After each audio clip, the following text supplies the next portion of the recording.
Hi, I'm Marty Nemko. My poised pen.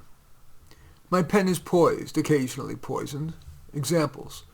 Anything anti-utilitarian. My core philosophy is utilitarianism, that initiatives that are good and bad, to the extent that make the world better, are the things I champion. That makes me revile, quote, virtue signaling, such as reverse discrimination, that's a short-term feel-good, but long-term assurer of society's reduction to a lower common denominator, probably to its decline and fall.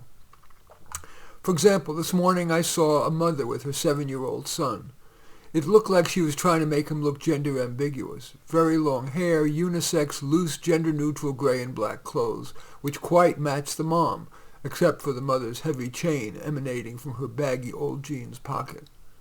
Yeah, non-binaryism is au courant. But is it gender-affirming, or another example of manufactured conformity, quote, virtue signaling, in which in this case it's not just bad for society, but for the unknowing, too young to consent child? A related example. I tweeted, is the fad of women wearing baseball caps an example of covering hair to desexualize, a la nuns' wimples and Muslim women's hijabs? And is desexualization a net good? The utilitarian in me is agnostic. Sex and love, quote, make the world go round, yet much ill has accrued from overemphasizing looks and sexuality. Excellence. Conversely, I like to write and speak about any evidence of excellence, whether music, science, wisdom. I'm currently enamored of Joseph Epstein's essays, for example, Work and Its Contents, which I read aloud on YouTube. I have a link to it on the text version of this. Hypocrisy. Jarring music is already blaring when I arrive early morning at the cafe. The barista says, it helps me stay up.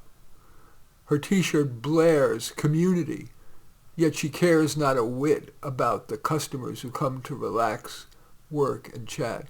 She cares only about number one, something she accuses, often unjustly, Republicans of doing. Another example of hypocrisy, I watched the movie The Brutalist and then tweeted this. The hypocrisy, the stars, the execs, the corporations make megabucks and live in mansions, yet portray every rich white person as a sleaze, if not a monster. Maybe worse, the leads are often shown smoking cancer sticks. I'll bet they were paid to do it by big tobacco. I also write about anything I think, my poised pen addresses anything I think my readers and viewers might find interesting. For example, I recently tweeted these. The anticipation often beats the reality, whether a restaurant, a movie, a date, job, or that your artistic creation will be praised. Keep the anticipation. They can't take that from you, and it's a guaranteed pluser. I also tweeted, list the people who would come to your funeral, not because it's appropriate, but because they value you enough. The names and size of that list can be instructive. I direct plays and enjoy writing about them. For example, I wrote An Actor Prepares and On Rehearsing Actors. Again, the links are on the text version of this, which I will post below. My poised pen lets me self-express and hang on to the perhaps delusion that I'm making a difference.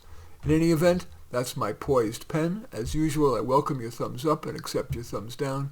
I always look forward to your comments and especially like it if you hit the share button below. Share on your social media so that my efforts can have broader impact. And I am flattered if you choose to subscribe to my channel. And certainly would welcome you taking a look at any of my 35 books. Perhaps most relevant to this is A Dose of Reality, but all 35 are on Amazon. In any event, I do thank you for watching. I am Marty Nemko.